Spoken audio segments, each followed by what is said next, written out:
Paige from Lockton Farms in Callender, Ontario, where I grew up on my family farm. And I'm on a mission. I'm on a mission as a custodian of this land to make the world a better place while I'm here. How long will I be here for? Well, none of us knows. Certainly I should know that more than anyone. I've been through some train wrecks in my life, if you don't know me. There are quite a number of them, including a fairly recent kick in the guts that nearly killed me, ruptured my spleen, ruptured my lungs, fractured my ribs, and it was the beginning of finding stage 4 metastatic breast cancer in my spine while they were looking for other injuries. So it was nearly a death sentence that ended up being very life-giving for me, because I got to tell you that there is nothing like a stage 4 metastatic cancer diagnosis to motivate you to let go of the bullshit and live. And this is me living. I'm bringing you along for the ride. Your arms and legs inside the ride at all times. This is part of my little family forest. And a place that I have a vision for. My forest is dying. My forest, the forest that I'm currently the custodian of, is dying. My spruce trees have a spruce beetle. And we have to make a plan for how to harvest them before they just die and become a fire hazard. So we're looking at ethical harvesting. I would like to meet some local people who are perhaps using draft animals, horses in cooperation with the odd chainsaw maybe to manage the forest. And then I foresee in a little spot here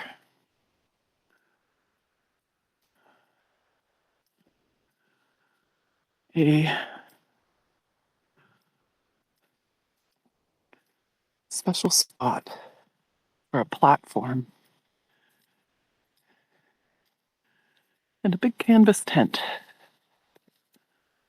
Glamping, anyone? No, it won't be open for the public. But it's a really special spot in here. And I will find ways to share it, I promise. Over the next year, we're going to be doing some documenting and storytelling and bringing together all kinds of heart-led health care practitioners and horse people to my little neck of the woods for Project New Start.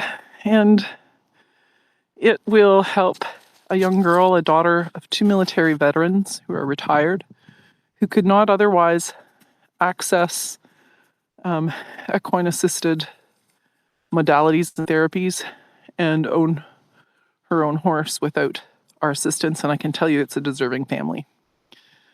And that they show up and they work. So I've witnessed this family when I met them 5 years ago. They were looking, Mom was looking for time with horses. And it brought her and her daughter together and helped her daughter make sense of the world. And she was 14. And I recognized that I was out of my depth as someone who taught other people how to ride horses good. Maybe I shouldn't be in the charge of the mental health of the children of veterans who have moved around and all of the challenges that they have. So I sent them to someone who could answer to those needs. 4 years later, the difference is just, it's so beautiful to witness. I want to share this with the world and make sure that people have access to this. They couldn't access it unless her mom, Bobby, drove a minimum of once a week, and there were lots of other days too, to do 2.5 hours of mucking a barn, right? So they showed up for a young couple who were starting out in equine assisted trauma therapy for first responders. And they needed a break from their daily stall mucking and their lives and everything they were doing. And Bobby said, I can do that. So can my kid. And they showed up and earned weekly sessions with Carmen. So they're phenomenal and they're ready now. Daughter is 18, and she already has a very good grounding in learning theory and positive reinforcement, and some things that we're debunking that I was taught were normal for horses and how we should understand how they think in the world and move in the world. And it was garbage. Sorry, kids. It's the truth. So we're starting over. New rules. Kid gets to make the rules. She's 18. She's an adult. She can't tell me. I can't tell her what to do. So I've got a 1-year program for her and a horse that's coming off the racetrack, the standard bred racetrack. Those are the guys that pull the little buggies along at the trot. They are the blue collar workers of the horse sport world, and they're amazing, amazing animals. They've got such solid heads on their shoulders, and they're so safe to be around. They're wonderful. And they're wildly at risk after their lives on the track. Terrible lives await them after the racetrack. So we are saving horses. We are giving a kid the tools she needs for 1 year so that at the other end of that, she has everything she needs to be a horse owner and to have a relationship of mutual trust, mutual respect, and mutual benefit with a horse. And we can show you what that looks like. We really hope that the horse that picks her decides that it would be a great idea to trot and canter around this beautiful property that I live on, up and down the hills with her on its back and a rope around her neck and a bareback pad and a helmet on, because you gotta wear your helmet. But that will be up to the horse. Only time will tell. So I hope you'll come along for the ride. It's spectacularly good fun to be me right now. I kind of wish end-stage cancer on everyone, or at least the feeling that it's given me of, well, everything's going to be okay. I have everything I need. I'll live however long I live. I know I'll live longer and better with all this love and support around me. And I have a get-out-of-jail-free card. Not that I'll do anything nefarious, but essentially if there is something like, if I don't want to do it, it's not likely going to happen between now and whenever.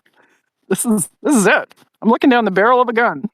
So my current cancer status is advancing as opposed to retreating. And that's sort of par for the course. And I am on some anti-hormone treatments to reduce the risk of cancer proliferation, because this kind of cancer likes to reproduce in the presence of estrogen, which, in spite of my menopausal status, there's still some little bits floating around there. So they have done a medical intervention to make sure that none of the cancer cells can find the estrogen in my body and have a party. You know what happens at parties. We don't need any of those babies. So I would bet dollars to donuts that as we start monitoring these spots on my spine over the next 3 months, so they scan every 3 months, that we will see a remission in disease. Just saying. And if not, then it's not meant to happen, and I'm totally okay with it. Yeah, we all die. So I'm apparently going to have a spectacularly good life until then. Thanks for being there and being part of it. And if you'd like to follow along more, we are about to go we're going to look at 6 racehorses next weekend. Hopefully find one that Allie falls in love with mutually, and be home for May 1st with horse. And a whole year ahead of us to play with tools that create trust, safety, connection. That's what I'm here to spread. So, my homework for the next couple of days is to create um, a news release, and it will be out by Friday. And to boil down this vision of mine, which tends to, I could write a documentary series. I could have a whole season of shows. I want to boil it down into one. I don't know how much of your attention you're going to give me. Let's give me one. And um, it's coming down to less and less about the horses, but the fact that there was a stage when I could not give my own children or the young people and the adults that I had under my wings who wanted to relate to horses better. And I couldn't help them. And my kids looked at the state of the world and they said, Mom, it's too late. The world's on fire. I've just done a 4-year university degree studying the environment.